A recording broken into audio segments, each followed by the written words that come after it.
or the basement of the house half a block down the street from Jerry's bait shop. You know the place. Well, anyway, back then life was going swell and everything was just peachy! Except, of course, for the undeniable fact that every single morning, my mother would make me a big old bowl of sauerkraut for breakfast. Ah! Big bowl of sauerkraut!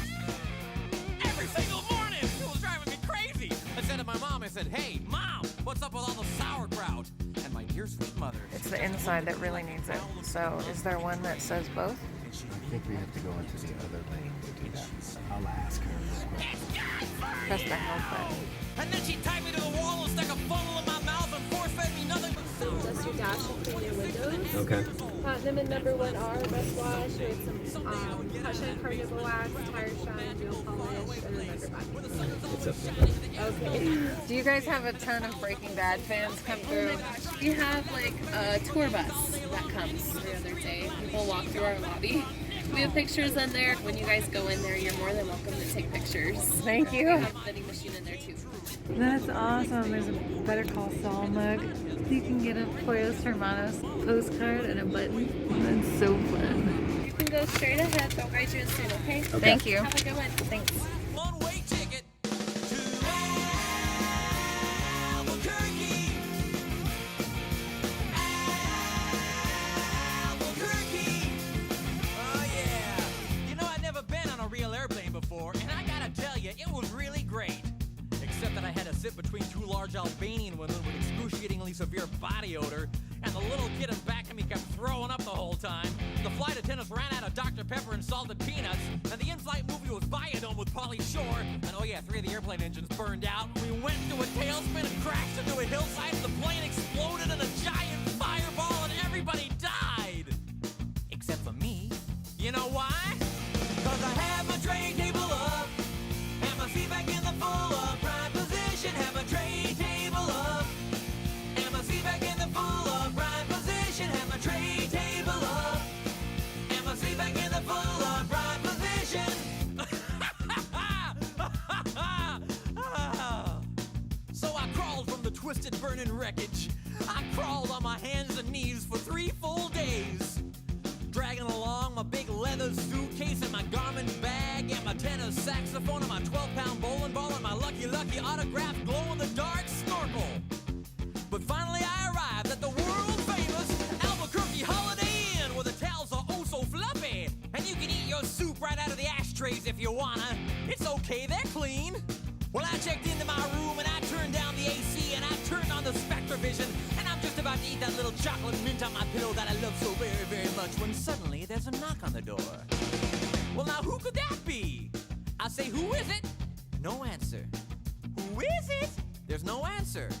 Who is it? They're not saying anything. So finally I go over and I open the door, and just as I suspected, it's some big fat hermaphrodite with a flock of seagulls haircut and only one nostril. Oh man, I hate it when I'm right. So anyway, he burst into my room and he grabbed my lucky snorkel, and I'm like, "Hey, you can't have that! That snorkel's been just like a snorkel to me!" And he's like, "Tough." And I'm like, "Give it!" And he's like, "Make me!" And I'm like, "Okay." So I grabbed his leg and he grabbed my esophagus, and I bit off his ear and he chewed off my eyebrows, and I took out his appendix and he gave me a colonic irrigation. Yes indeed, you better believe it. And somehow in the middle of it all, the phone got knocked off the hook. And 20 seconds later, I heard a familiar voice. And you know what it said? I'll tell you what it said. It said, "If you'd like to make a call, please hang up and try again. If you need help, hang up and then dial your operator. If you'd like to make a call, please hang up and try again. If you need help, hang up and then dial your operator." In Albuquerque. Albuquerque. Well, to cut a long story short, he got away with my snorkel.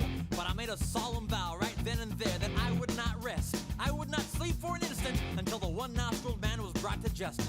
But first I decided to buy some donuts. So I got in my car and I drove over to the donut shop, and I walked on up to the guy behind the counter, and he says, "Yeah, what do you want?" I said, "You got any glazed donuts?" He said, "No, we're out of glazed donuts." I said, "Well, you got any jelly donuts? He said, no, we're out of jelly donuts. I said, you got any Bavarian cream-filled donuts? He said, no, we're out of Bavarian cream-filled donuts. I said, you got any cinnamon rolls? He said, no, we're out of cinnamon rolls. I said, you got any apple fritters?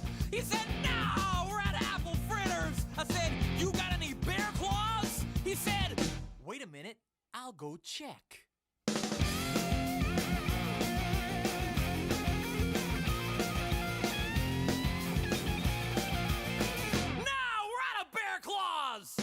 I said, well, in that case, what do you have? He says, all I got right now is this box of 12 starving, crazed weasels. I said, okay, I'll take that. So he hands me the box, and I open up the lid, and the weasels jump out, and they immediately latch onto my face and start biting me all over. Aziz. Oh, man, they were just going nuts. They were tearing me apart. You know, I think it was just about that time that a little ditty started going through my head. Many years. Almost forgot. Bugger. As he is.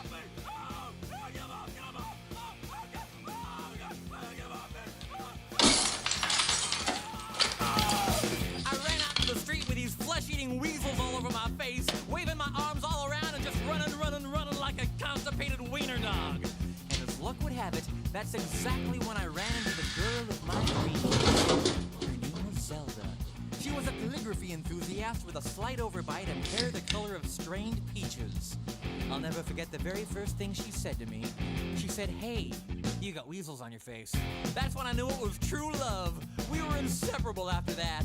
Oh, we ate together, we bathed together, we even shared the same piece of mint-flavored dental floss. The world was our burrito. So we got married and we bought us a house and had 2 beautiful children, Nathaniel and Superfly. Oh, we were so very, very, very happy. Oh, yeah. But then one fateful night, Zelda said to me, she said, Sweetie Pumpkin, do you want to join the Columbia Record Club? I said, whoa! Hold on now, baby! I'm just not ready for that kind of a commitment! So we broke up and I never saw her again, but that's just the way things go. In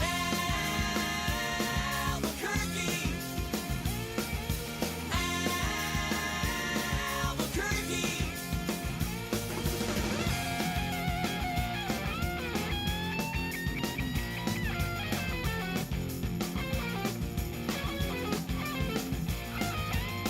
Anyway, things really started looking up for me because about a week later, I finally achieved my lifelong dream. That's right, I got me a part-time job at the Sizzler. I even made Employee of the Month after I put out that grease fire with my face. Oh yeah, everybody was pretty jealous of me after that. I was getting a lot of attitude. Okay, like one time, I was out in the parking lot trying to remove my excess earwax with a golf pencil when I see this guy Marty trying to carry a big old sofa up the stairs all by himself. So I say to him, I say, hey, you want me to help you with that? And Marty, he just rolls his eyes and goes, no, I want you to cut off my arms and legs with a chainsaw.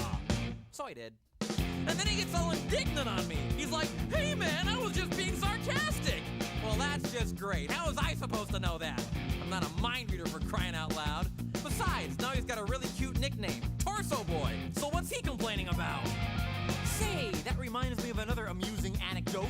This guy comes up to me on the street and he tells me he hasn't had a bite in 3 days. Well, I knew what he meant, but just to be funny, I took a big bite out of his jugular vein. And he's yelling and screaming and bleeding all over, and I'm like, hey, come on, don't you get it? But he just keeps rolling around on the sidewalk, bleeding and screaming, ah! Ah! Ah! You know, completely missing the irony of the whole situation. Man, some people just can't take a joke, you know? Anyway, They're killing it. where was I? Kind of lost my train of thought. Okay, anyway, I know it's kind of a roundabout way of saying it, but I guess the whole point I'm trying to make here is I hate sauerkraut! That's all I'm really trying to say. And by the way, if one day you happen to wake up and find yourself in an existential quandary, full of loathing and self-doubt and racked with the pain and isolation of your pitiful, meaningless existence, at least you can take a small bit of comfort in knowing that somewhere out there in this crazy old mixed-up universe of ours, there's still a little place